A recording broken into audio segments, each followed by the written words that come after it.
ये वीडियो आपको सांसारिक जीवन में खुश रहने और पराई स्त्री के प्रति आकर्षण खत्म करने के लिए मदद करेगा। जब कपिलवस्तु के राजा शुद्धोधन का पुत्र सिद्धार्थ गौतम का विवाह यशोधरा से हो जाता है, तब उस संध्या समय सिद्धार्थ गौतम के विवाह की खुशी में महल में वैशाली की नगर वधू आम्रपाली का नृत्य का आयोजन किया जाता है। इस नृत्य को देखने के लिए बड़े बड़े राजा महाराजाओं को आमंत्रित किया होता है। जब वैशाली की नगर वधू आम्रपाली अपना नृत्य सादर करने के लिए महल में प्रवेश करती है, तब प्रथमतः वो युवराज सिद्धार्थ और यशोधरा के सामने आती है और उनसे कहती है, युवराज, वैशाली की नगर वधू आम्रपाली की ओर से प्रणाम स्वीकारें और आपके विवाह की खुशी में मेरी ओर से नृत्य की भेंट स्वीकारें। यह कहकर वह नृत्य की शुरुआत करती है। जब वह अपने चेहरे पर से अपना घूंघट उठाती है, तब नृत्य देखने के लिए आए हुए सभी महाराजा उसे बस देखते ही रहते हैं। उसकी सुंदरता देखकर सभी दंग रह जाते हैं। सबकी नजरें बस उसी पर टिकी हुई होती है। सब कहते हैं, वाह, मनमोहिनी, अद्भुत, अति सुंदर, ऐसी सुंदरी और ऐसा नृत्य हमने पहले कभी नहीं देखा। ऐसा रूप, ये तो स्वर्ग की अप्सरा है। सभी लोग, सभी राजा महाराजा आम्रपाली और उसका नृत्य देखकर मोहित होते हैं। अपने नृत्य से वह सबको मोहित करती है। युवराज सिद्धार्थ भी आम्रपाली के नृत्य से आनंदित होते हैं, पर उनका मन विचलित नहीं होता। वह आम्रपाली की तरफ क्षणिक भी आकर्षित नहीं होते। जब सिद्धार्थ को आम्रपाली अनेक प्रयत्नों के बाद भी आकर्षित नहीं कर पाती, तब वह परेशान हो जाती है।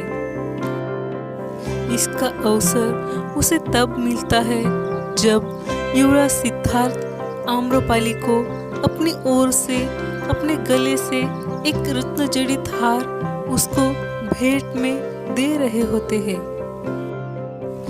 सिद्धार्थ आम्रपाली से कहते हैं, इसे भेंट समझकर स्वीकार कीजिए लावण्य आम्रपाली।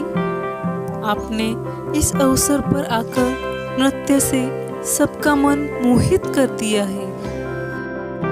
तब आम्रपाली सिद्धार्थ से कहती है, मैं इसे स्वीकार नहीं कर सकती युवराज। तब सिद्धार्थ उसे पूछते हैं, क्यों नहीं कर सकती देवी? तब आम्रपाली सिद्धार्थ से कहती है, क्योंकि मैं आपसे कुछ और भेंट चाहती हूँ। तब सिद्धार्थ आम्रपाली से कहते हैं, क्या चाहिए देवी आपको? तब आम्रपाली सिद्धार्थ से कहती है, इस हार के बदले मुझे एकांत में आप कुछ घड़ियां दे दे तो। तब सिद्धार्थ आम्रपाली से कहते हैं, क्यों नहीं, अवश्य। ये सब देखकर सब उपस्थित मंत्री, राजा महाराजा, अतिथिगण चकित हो जाते हैं। सिद्धार्थ उसे कहते हैं, कहिए देवी, कब मिलना चाहेंगे आप? तब आम्रपाली सिद्धार्थ से कहती है, दृष्टता ना हो तो इसी क्षण एकांत में। तब युवराज कहते हैं, लावण्य आम्रपाली से एकांत मंत्रणा की व्यवस्था की जाए, जहाँ केवल आप रहे और मैं, दूजा कोई नहीं। परंतु एक प्रश्न है, मेरे मय में मैं अकेला नहीं हूँ। अब से मैं और यशोधरा बनकर मैं बनते हैं। मैं इसका और ये मेरी अर्धांग है। सिद्धार्थ की यह बात सुनकर सभी अतिथिगण प्रसन्न होते हैं और आम्रपाली सिद्धार्थ से कहती है, इतना प्रेम?